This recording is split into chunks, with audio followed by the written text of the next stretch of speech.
आने वाले समय में लोकसभा चुनाव होने वाले हैं। इसी बीच मतदाताओं के मन में कई प्रकार के सवाल उमड़ रहे हैं। सवाल ये कि आखिर चुनाव करते समय कितना खर्च आता है, चुनाव आयोग इन खर्चों का अनुमान कैसे लगाता है, साथ ही साथ प्रत्येक उम्मीदवार का खर्चा कितना होता है। तो आज हम आपको इन सब सवालों के जवाब देने वाले हैं। लेकिन इससे पहले आप हमारी इस वीडियो को लाइक कर लीजिए, शेयर कर दीजिए, सब्सक्राइब कर दीजिए हमारे चैनल मोजो पत्रकार को, जिससे आपको और भी नोटिफिकेशन टाइम टू टाइम मिलती रहे। नमस्कार, स्वागत है आपका मोजो पत्रकार में। मैं हूं आपके साथ उद्देश्य मंगल। आपको बता दें कि साल 2024 की लोकसभा चुनाव की तारीख और फेज का ऐलान हो चुका है। किसी भी चुनाव में साम दाम दंड भेद के तरीके की बात की जाती है, लेकिन इनमें सबसे ज्यादा जो अहमियत रखता है और भूमिका निभाता है वो है दाम। चुनाव के लिए निर्वाचन आयोग ने पारदर्शिता के कई पैमाने तय किए हैं, जिनमें खर्च पर नियंत्रण भी शामिल है। चुनाव में एक प्रत्याशी के खर्चे की लिमिट कितनी है, इसका पूरा हिसाब किताब बना हुआ है। इसमें चाय बिस्किट से लेकर गुब्बारे और गाड़ी तक का हर ब्यौरा शामिल होता है।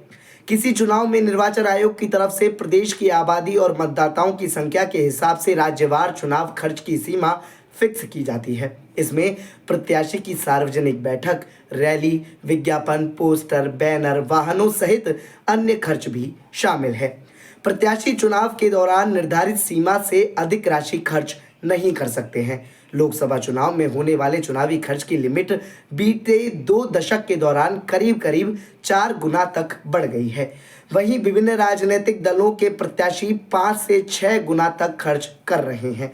अब इस बार 2024 के लोकसभा चुनाव में प्रत्येक प्रत्याशियों को 95 लाख रुपए तक खर्च करने की छूट दी गई है। हालांकि राजनीतिक दलों को इस सीमा से छूट नहीं है, यानी उससे बाहर रखा गया है। आयोग की ओर से नियम 90 में बदलाव किया गया था, जिसके बाद विधानसभा और लोकसभा चुनाव के उम्मीदवार के चुनावी खर्चे की सीमा में बढ़ोतरी की गई। चुनाव आयोग के नियमों के अनुसार उम्मीदवार को चुनावी खर्च के लिए एक अकाउंट खुलवाना होता है, जिसके माध्यम से ही उम्मीदवारों को खर्चा भी करना होता है। वहीं 20,000 से अधिक ज्यादा खर्चा करने का भुगतान सिर्फ चेक के माध्यम से ही किया जा सकेगा। बता दें कि सभी उम्मीदवारों को रोजाना के खर्चे के लिए एक डायरी मेंटेन करनी होती है, यानी पेटी कैश बुक, जिसमें हर एक खर्चे का ब्यौरा होता है। इसमें चुनावी प्रचार के लिए किया गया छोटे से छोटा खर्चा भी शामिल होता है। ग्रामीण और शहरी इलाकों में किराए के कार्यालयों के लिए मासिक किराया 5,000 और 10,000 रुपए तय किया जाता है। यहाँ तक कि इसमें गुब्बारों, झाड़ू, सीसीटीवी कैमरों और ड्रोन कैमरों की कीमत भी तय की जाती है। चाय समोसे के खर्च को भी इसमें जोड़ा जाता है। अब सोशल मीडिया पर विज्ञापनों पर खर्च को भी चुनावी खर्च का हिस्सा मान लिया जाता है।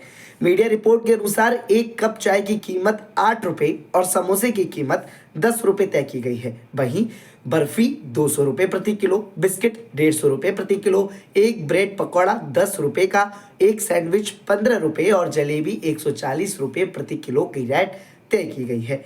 इसके साथ ही कार, बस और ऑटो जैसे वाहनों को किराए पर लेट लिस्ट भी तय कर दी गई है, यानी प्रतिदिन 750 रुपए से लेकर 3,000 रुपए के बीच। मशहूर गायकों के लिए फीस 2 लाख रुपए या फिर असली बिल तय किया गया है। वहीं लोकल गायकों के लिए इसे 30,000 या फिर असली बिल तय किया गया है। यानी सीधी सी बात यह है कि एक छोटे से छोटे खर्च से लेकर बड़े से बड़ा खर्चा चुनाव आयोग के द्वारा पहले से ही तय कर लिया जाता है, जिसके अनुसार उम्मीदवारों को खर्चा करना होता है। आपको ये जानकारी कैसी लगी?